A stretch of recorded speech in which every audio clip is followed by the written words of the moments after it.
Good morning, friends. I'm Dr. Jamshed Dalal from Kokilaben Hospital in Mumbai.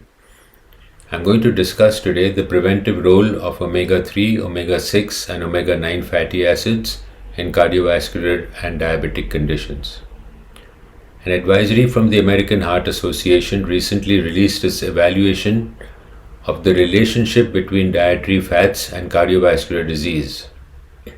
They concluded that prospective observational studies have found a lower risk of cardiovascular disease and all-cause mortality with lower saturated fatty acid consumption and a higher intake of polyunsaturated fatty acids, the PUFAs, and the monounsaturated fatty acids, the MUFAs.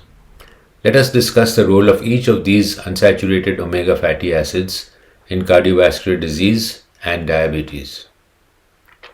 First, let's talk about the omega 3 fatty acids. Recent clinical trials have demonstrated the benefits of omega 3 fatty acids on cardiovascular disease endpoints.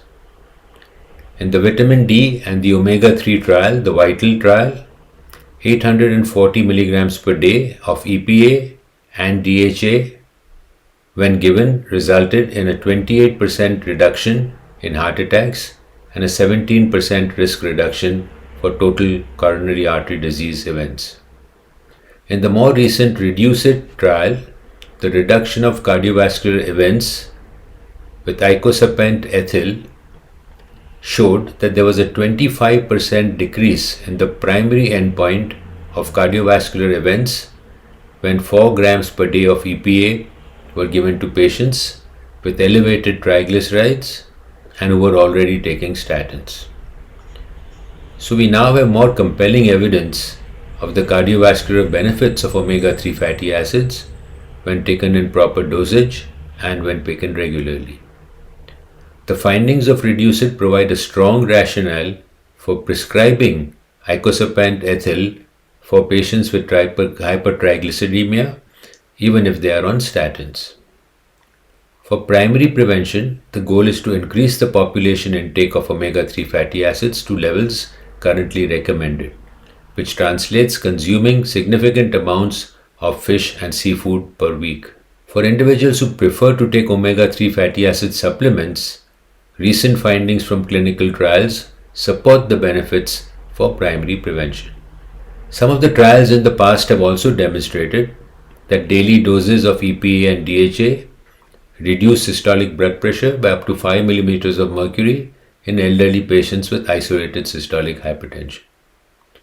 Supplement in diabetic patients with hypertriglyceridemia resulted in benefits of reducing albuminuria and maintaining renal function.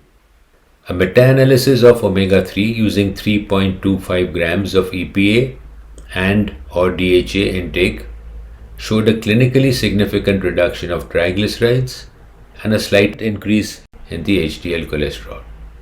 Now, word about the omega 6 fatty acids. Results from interventional studies on cardiometabolic risk factors suggest that omega 6 polyunsaturated fatty acids show a significant reduction of LDL cholesterol and a reduction of non-HDL cholesterol in a dose-dependent manner. Observational studies show that higher intake of omega 6 PUFAs versus saturated fatty acids or carbohydrate is associated with lower risk of cardiovascular events, cardiovascular and total mortality, and development of diabetes. Omega 9 fatty acids also have their importance.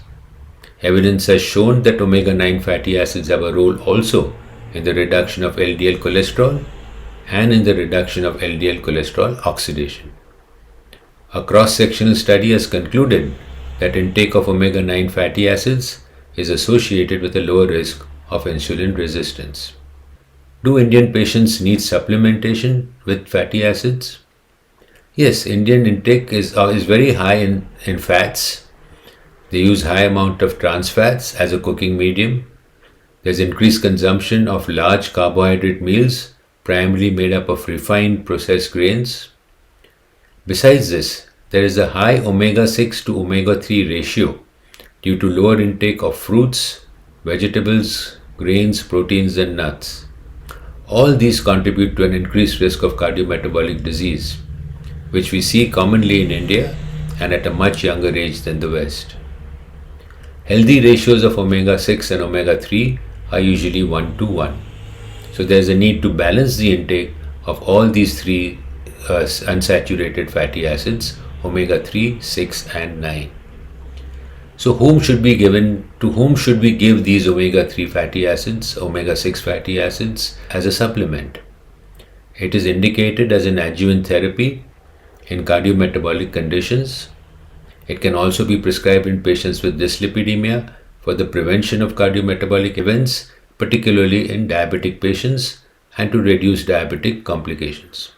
It can also be prescribed to maintain a cardiometabolic health of an individual and improving his general well-being. The Academy of Nutrition and Dietetics has recommended the intake of MUFA in 15 to 20% of your diet intake, and PUFA, which is N6, about 10% of your intake, and N3 PUFA can be taken in the form of alpha-linolic acid or EPA or DHA. I think that there is enough evidence to suggest that we should recommend all our patients with elevated cardiovascular risk and diabetic patients to consider a supplement of omega-3, omega-6 and omega-9 in the ratio of 1:1:2. I think the use of these supplements should give better well-being to these patients and reduce their cardiometabolic events for the future. Thank you very much.